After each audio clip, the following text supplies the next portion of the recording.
បាទជម្រាបសួរពុកម៉ែបងប្អូនបាទថ្ងៃនេះតើជួយចុះចូលបាទទូខ្ញុំបងនៅខាងអូស្ងួតប្រទីមានជ័យបាទបងនេរ៉ូតបាទនេះទូខ្ញុំនេះគឺគាត់តែងពីខ្ញុំបាទមួយគ្រឿងនេះបាទ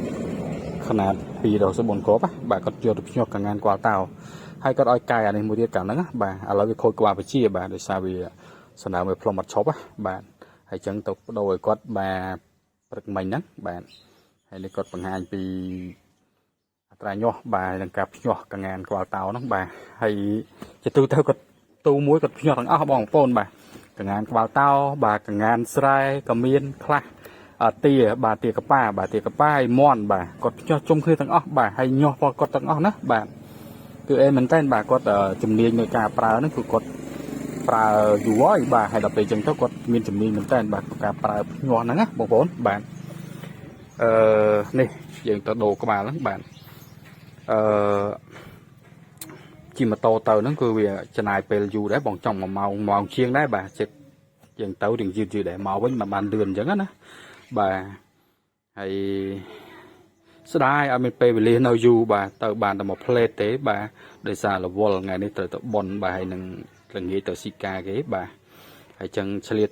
ដូរគាត់ទៅហើយព្រោះគាត់អត់ទុកយូរទេថាខូចតែទុកយូរសំណើវាបាញ់ខ្លាំងហ្នឹងគឺខូចអស់ឲ្យពងកងានក្បាលតោហើយដូរក្បាលជាមួយគ្រាប់នេះបើយើងគិតទៅយើងថាថ្លៃមួយគ្រាប់50អីចឹងបងប្អូនថ្លៃដូរថ្លៃអីហ្នឹងណាបាទគាត់ថាវាស្មើនឹងកូនកងានក្បាលតោគាត់មួយគ្រាប់ហើយពងនៅក្នុងហ្នឹងប្រហែលជា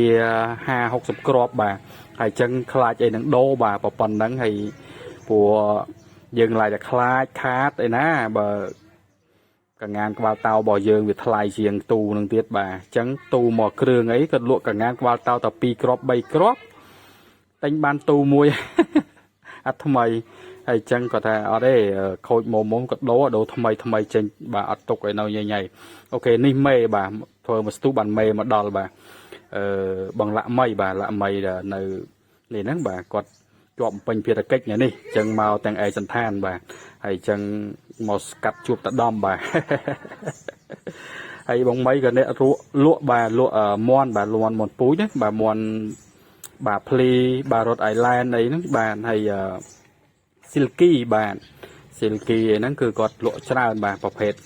កងានប្រភេទមន់យូណានបាទមានច្រើនណាបាទគាត់លក់បាទហើយនេះកូនកងានបងនេរ៉ូតបាទនេរ៉ូតហ្នឹងគាត់មានកងានមានទាកប៉ាមានអីនេះបាទប៉ុន្តែកងានសិស្សកងានក្បាលតោបងប្អូនណាបាទទឹកញាស់បាទហើយអានេះវាត្រឹសក្រនេះបានប្រហែលថ្ងៃនេះដាក់ចុះដីនេះបាទហើយគាត់ថាឲ្យថាម៉េចភ្លើងក៏គាត់មិនថាដែរដោយសារអីដោយសារកងានរបស់គាត់គឺថ្លៃបាទហើយអញ្ចឹងគឺយើងចំតលយើងហ៊ានចំណាយអញ្ចឹងណាបាទនេះ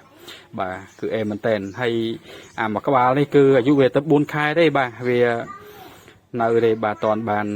ប្រកាសបាននេះវានៅមួយខែទេបានប្រកាសបានអញ្ចឹងបងប្អូនបាទហើយមេក៏ឈរមើលនេះបាទស្ដាយអត់បានទៅលេងផ្ទះបងមីបាទដោយសារពេលវេលាវាខ្លីពេកបាទហើយចឹងបានចាប់កងានមករោតបានលេងបន្តិចហ្នឹងឯងបាទចឹងមានសំណាងឯនេះដៃមានសំណាងបានអបកងានបាទអូខេចឹងកងាននេះថ្លៃបងប្អូនបាទបើយើងគិតទៅមកគ្រាប់វាចូល300-400ដុល្លារប៉ុណ្ណេះបើសិនជាឡើង